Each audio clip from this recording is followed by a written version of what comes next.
Muy buenos días. Mucho se ha hablado de cuál es la opción preferencial de Jesús. Si los pobres, los enfermos, los niños, los marginados, los enfermos, los que están lejos, las viudas, los ancianos. Porque en el Evangelio nosotros vemos que Jesús continuamente los está buscando.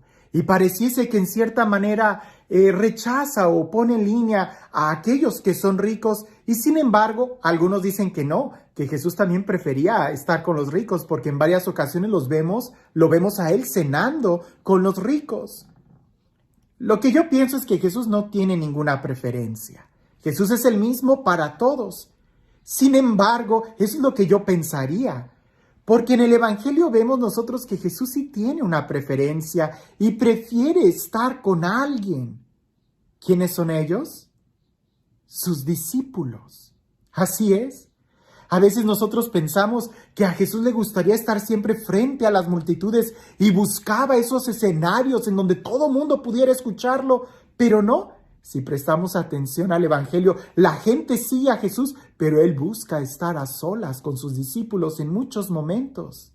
Y es precisamente eso lo que sucede en el Evangelio el día de hoy. Vemos a Jesús que busca tener ese momento de privacidad, de intimidad con sus discípulos. Creo yo que la opción preferencial de Jesús es y son sus discípulos.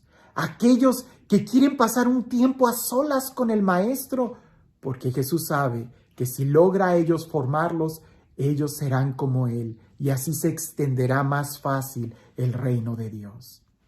Vamos a leer el Evangelio. Dice así: Salieron de allí y fueron caminando por Galilea. Él no quería que se supiera, porque iba enseñando a sus discípulos. Les decía: el Hijo del Hombre será entregado en manos de los hombres. Lo matarán, mas a los 3 días de haber muerto, resucitará. Pero ellos, que no entendían sus palabras, tenían miedo de preguntarle. Llegaron a Cafarnaúm y una vez en casa les preguntó: ¿de qué discutíais por el camino? Ellos callaron, pues por el camino habían discutido entre sí quién era el mayor. Entonces se sentó, llamó a los 12 y les dijo: si uno quiere ser el primero, que sea el último de todos y el servidor de todos. Y tomando a un niño lo puso en medio de ellos, lo estrechó entre sus brazos y les dijo: el que acoja a un niño como este en mi nombre, a mí me acoge. Y el que me acoja a mí, no me acoge a mí, sino a aquel que me ha enviado. Digo que la opción preferencial de Jesús son los discípulos. En muchas veces Jesús toma como ejemplo a los niños o a los enfermos para decir que Él está ahí. Aquel que acoge a un niño como si lo acogiera a Él lo acoge. Aquel que ayuda a un enfermo lo está ayudando a Él. Pero Jesús trata de tomar a sus discípulos aparte y llevarlos a un lugar solitario para revelarles. ¿Revelarles qué? Algo que no puede decir a la multitud, porque la multitud no lo va a entender. ¿Qué es lo que la multitud no va a entender? Los secretos del corazón de Jesús. Que Él va a morir, que Él va a padecer, que Él va a resucitar. Esa enseñanza no es para la multitud, sino solamente para sus discípulos. Y eso sucede en nuestra vida diaria. A veces queremos que Dios nos hable y nos habla a través de una conferencia, a través de un retiro, a través de congresos carismáticos o donde mucha gente se congrega a través de una conferencia magistral dada por algún sacerdote erudito. Y sí, Dios nos habla, pero nos habla y nos dice cosas así a todos, como Jesús hablando a la multitud. Pero la enseñanza que en realidad va a cambiar tu vida y la que en realidad tú necesitas escuchar es aquella cuando el Maestro a ti te habla de manera personal, a solas, en tu oración personal, porque ahí sí no hay de que, qué interesante, esto lo debió de haber escuchado mi suegra. Cuando tú estás frente al sagrario, cuando tú estás en el secreto de tu cuarto, en tu oración, en tu interior, es ahí donde Él habla.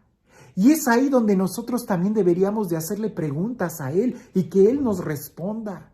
Los discípulos escuchan algo tan íntimo de Jesús, pero tienen miedo de preguntarle. ¿Por qué? Porque el que pregunta se compromete. Es fácil lanzar una pregunta cuando hay una multitud y te agachas y así no se sabe quién preguntó. Pero cuando tú eres el único que está frente a Él y haces una pregunta, te comprometes. Y ese es el compromiso que cambia a las personas. Ver a Jesús en medio de la multitud es solamente ver lo que Él hace. Ver a Jesús en la intimidad es verlo a Él. Y es Él el que va a cambiar nuestra vida y no lo que Él hace. El poder, la manifestación, los milagros, eso nos debe de animar a buscarlo a Él. En el secreto, en la intimidad, en la soledad, en ese trato personal. Ahora, cuando Jesús te habla a ti personalmente, no dice cosas externas o superficiales, sino que se revela a Él a tu corazón. Te está revelando Él el proyecto, el plan. Muchas veces, no siempre, pero muchas veces tenemos un problema, tenemos una dificultad.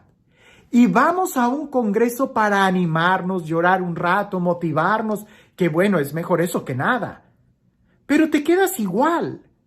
Quizás motivado, pero ¿cuánto tiempo te dura la motivación?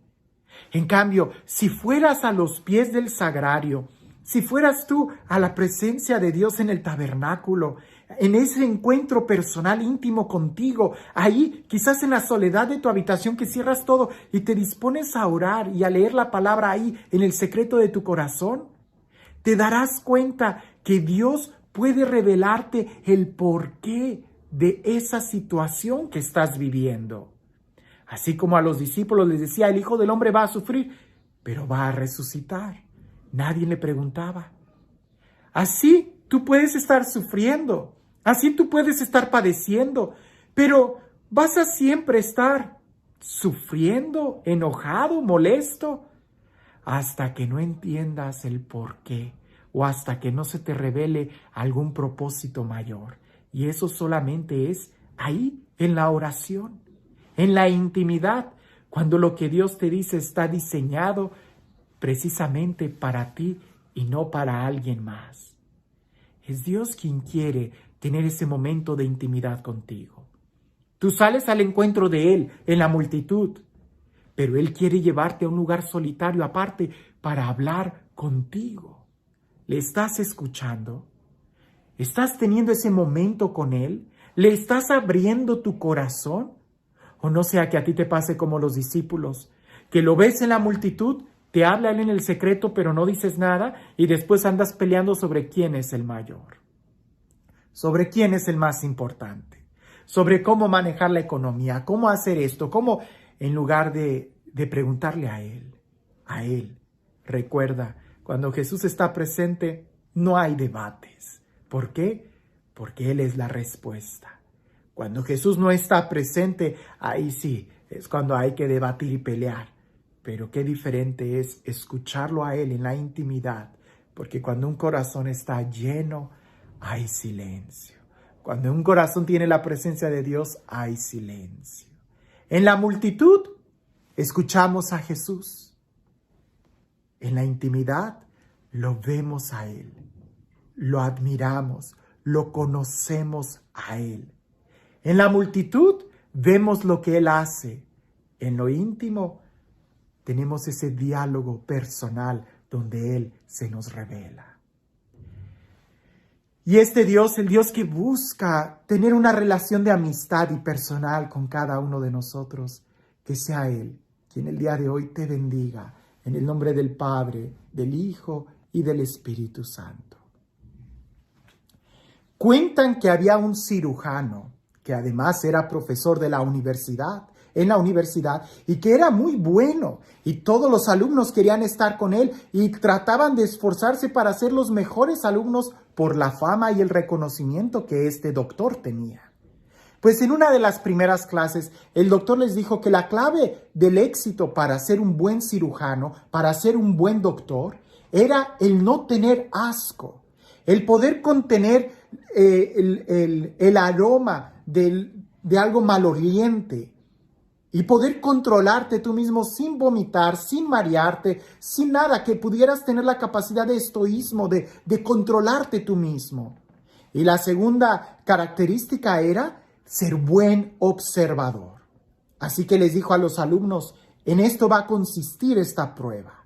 Abrió un frasco que tenía un líquido maloliente echado a perder, aquella cosa asquerosa que en el momento en que lo abrió se impregnó el salón de clase de ese aroma a putrefacción. Y el maestro dijo, esto es lo que van a tener que hacer. Metió el dedo al frasco, lo sacó y se chupó el dedo. Aquellos alumnos se quedaron así viendo, pero como no querían perderse puntos en esa clase, cada uno de ellos fue haciéndolo frente al profesor y se chupaba el dedo y sin tratar de hacer ningún gesto. Algunos por ahí se les llenó una lagrimita, pero pasaban a su lugar. Ya una vez que todos estaban sentados, el profesor dijo, me alegro muy bien que la primera parte de la prueba la hayan pasado exitosamente. Lograron contener cualquier emoción interna de asco, de náuseas, y eso es importante para hacer una cirugía. Pero lamentablemente la segunda parte todos la reprobaron, que es la falta de observación. Porque si ustedes hubieran puesto atención, se habrían dado cuenta que el dedo que yo metí al frasco fue el diferente que al que yo me chupé. A veces nosotros así estamos. Escuchamos la clase de Jesús en la multitud, pero se nos olvida observarlo de manera personal, que es ahí donde nosotros crecemos. El día de hoy, tú tienes la oportunidad, el día de hoy estás tomando la oportunidad de sentarte a los pies de Jesús y observarlo y aprender de Él, de lo que te está diciendo a ti en tu vida, en esa intimidad que tú necesitas escuchar. Que tengas un excelente día.